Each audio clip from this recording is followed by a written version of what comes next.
इस मूवी की शुरुआत बहुत ही ब्यूटीफुल वैली से होती है। फिर हम इस वैली की सड़क पर जाती हुई एक गाड़ी को देखते हैं जिसमें मार्टिना नामी लड़की मौजूद होती है। मार्टिना के साथ उसके दो बुजुर्ग कोलीग लूसी और योगो भी होते हैं। मार्टिना उनके साथ मिलकर उनके जंगल वाले घर में जा रही थी। दरअसल यूगो और लूसी ने बहुत ही खूबसूरत घर बनाया हुआ था जंगल में। वो अपनी हॉलीडे एंजॉय करने जंगल में आते हैं और वो प्लान करते हैं कि वो जंगल में कुछ दिन रुककर शिकार भी करेंगे। जैसे ही वो लोग घर पहुंचते हैं तो लूसी यूगा से कहती है कि मैं बहुत ज्यादा थक चुकी हूँ। करीब के गांव में एक पब है, चलो मिलकर वहाँ एंजॉय करने चलते हैं। लूसी और योगो दोनों दूसरे विलेज की तरफ निकल जाते हैं और मार्टिन से कहते हैं कि तुम घर लॉक कर लो और आराम करो, हम कल तक वापस आ जाएंगे। ऐसे ही सुबह हो जाती है। मार्टिना इधर उधर देखती है मगर वो दोनों वापस नहीं लौटते तो वो परेशान होकर उन्हें ढूंढने निकलती है। मार्टिना लूसी और योगो को ढूंढने के लिए जंगल में दूर तक निकल जाती है। उसके साथ मार्टिना के साथ लूसी का पालतू कुत्ता भी होता है। थोड़ी ही दूर जाकर वो कुत्ता भौंकने लगता है और आगे नहीं जाता, जबकि मार्टिना अपना सफर जारी रखती है। अचानक चलते हुए मार्टिना किसी चीज से टकरा जाती है।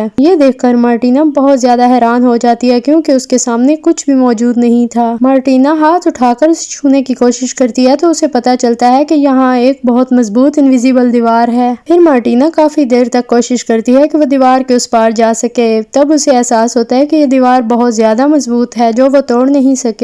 अब मार्टिना डर भी जाती है और थक भी जाती है। वो वहाँ कुछ देर आराम के लिए रुकती है और उसके बाद उठकर फिर उस दीवार की तरफ जाती है, लेकिन वो नाकाम रहती है उस दीवार को तोड़ने में। फिर थक कर बैठती है और फिर वापस जाने का फैसला करती है। वो उस पालतू कुत्ते को लेकर घर की तरफ वापस लौट जाती है। फिर जैसे ही सुबह होती है मार्टिना दोबारा उसी जगह पर आती है, लेकिन फिर भी वो उस इनविजिबल दीवार को पार नहीं कर पाती। अब मार्टिना बहुत ज्यादा थक चुकी थी और डर चुकी थी। अब वो फिर घर की तरफ लौट जाती है। मार्टिना घर की तरफ जाते हुए दो बुजुर्गों को काम करते हुए देखती है। तभी मार्टिना उन बुजुर्गों की तरफ जाने का फैसला करती है और उन्हें हाय बोलती है। जैसे ही वो उनकी तरफ बढ़ती है उसे फिर एक इनविजिबल दीवार रोक लेती है। अब मार्टिना को ऐसे मालूम हो रहा था जैसे कोई इंसान नहीं पुतले हैं। तभी मार्टिना दूरबीन लगाकर उनको देखती है जिससे उसे पता चलता है कि ये हैं तो इंसान ही, बट ये कुछ टाइम के लिए टाइम रुक गया है। अब मार्टिना खुद से ये ख्याल कर लेती है कि इस दीवार के उस पार सभी लोग मर चुके हैं और इसी ख्याल के साथ अब वो जंगल में जिंदगी गुजारने लगती है। रोज की तरह मार्टिना उसी जंगल में घूम रही थी कि अचानक उसे एक गाय दिखाई देती है। वो गाय को देखकर काफी डर जाती है, लेकिन फिर उसके दिल में ख्याल आता है कि वो बिल्कुल अकेली है तो गाय को भी अपने साथ रख लेगी तो सुकून फील करेगी। वो ये सोचकर गाय को अपने साथ ले आती है। वो गाय दूध भी देती थी जिससे मार्टिना अपनी चाय और कॉफी बना लिया करती थी। मार्टिना सारा दिन गाय के लिए घास फूस इकट्ठा करती और उसे खिलाती, उसकी खूब देखभाल करती थी। एक दिन मार्टिना अपनी कार लेकर जा रही होती है कि अचानक सड़क पर रास्ते में उसकी कार किसी इनविजिबल चीज से टकरा जाती है। यहाँ उसे पता चलता है कि यहाँ भी वही इनविजिबल दीवार है। मार्टिना के सामने भी एक कार रुकी हुई थी। कार का मार्टिना की कार से फासला 25 फीट था, जिससे उसे अंदाजा होता है कि इस दीवार की मोटाई 25 फीट है। अब वो इस दीवार को पार नहीं कर सकती थी और वो इस बारे में सोच भी नहीं सकती थी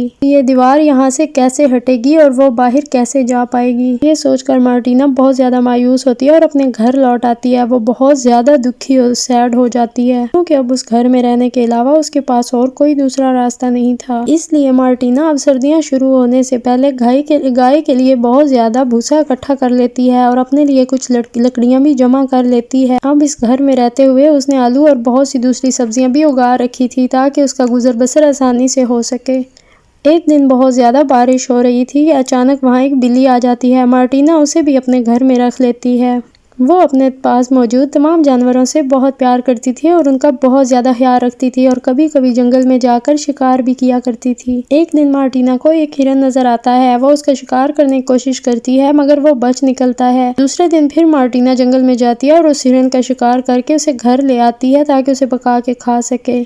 एक दिन मार्टिना बाहर घूमने निकलती है। वहाँ की खूबसूरती को देखकर वो दंग रह जाती है और वहीं बैठकर वो सुकून से खूबसूरती को महसूस करने लगती है। जैसे ही मार्टिना घर लौटती है वो देखती है कि उसकी बिल्ली के यहाँ एक बच्चा पैदा हुआ है। वो मार्टिना ये देखकर बहुत खुश होती है। इसी तरह मार्टिना को जंगल में कई महीने गुजर जाते हैं और उसकी जिंदगी बहुत आराम से गुजर रही होती है। फिर अचानक एक दिन बहुत तेज तूफान आता है और बर्फबारी शुरू हो जाती है। बिल्ली का बच्चा बीमार होकर मर जाता है। मार्टिना को ये सब देखकर बहुत दुख होता है और मार्टिना हर रोज गुजरी हुई जिंदगी को डायरी पर लिखा करती थी ताकि वो इसे याद रख सके। अब उस इलाके में बहुत ज्यादा बर्फबारी होने लगती है। मार्टिना घर से बाहर नहीं जा पाती और जो कुछ घर में मौजूद होता है उसी से गुजर बसर करती है। इसी दौरान उसकी गाय के यहाँ एक बच्चा होता है जो कि बहुत मुश्किल से होता है और मार्टिना उस बच्चे को पैदा करने में गाय की काफी मदद करती है।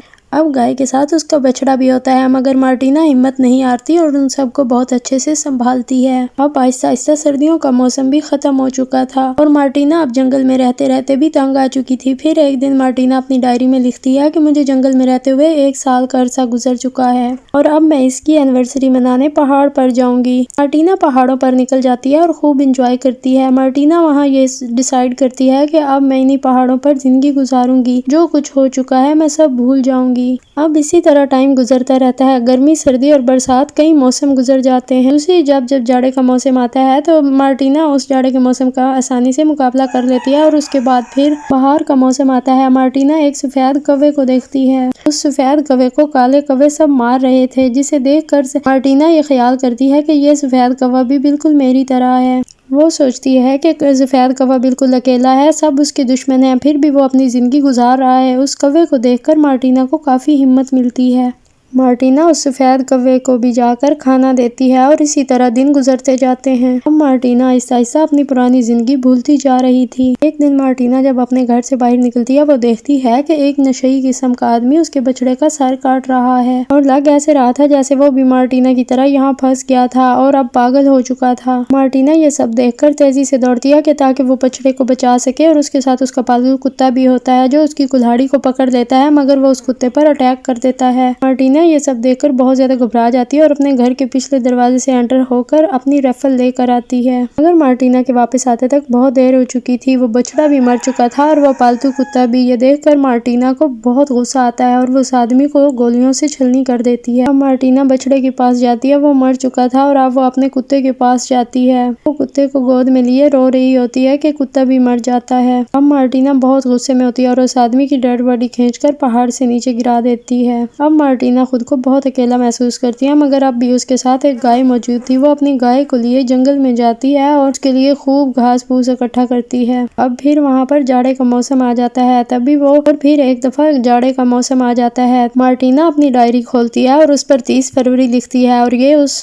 डायरी का आखिरी पेज था क्योंकि इसके बाद जो भी होगा वो डायरी में लिख नहीं पाएगी क्योंकि वो डायरी अब मुकम्मल हो चुकी थी। अब मार्टिना अपनी बाकी की जिंदगी ये सोचकर गुजारने लगती है कि एक दिन कोई आएगा जो उसे यहाँ से ले जाएगा। वो सोच रही होती कि किसी दिन उसके इर्द गिर्द ये इनविजिबल दीवार हट जाएगी और वो बाकी दुनिया में जा सकेगी। यही सोचकर मार्टिना अपनी जिंदगी गुजारने लगती है और डायरी के पन्नों के ख़त्म होने के बाद वो अब लिख भी कुछ नहीं पाती। ऐसे ही मार्टिना की जिंदगी गुजरने लगती है और इस मूवी का एंड हो जाता है।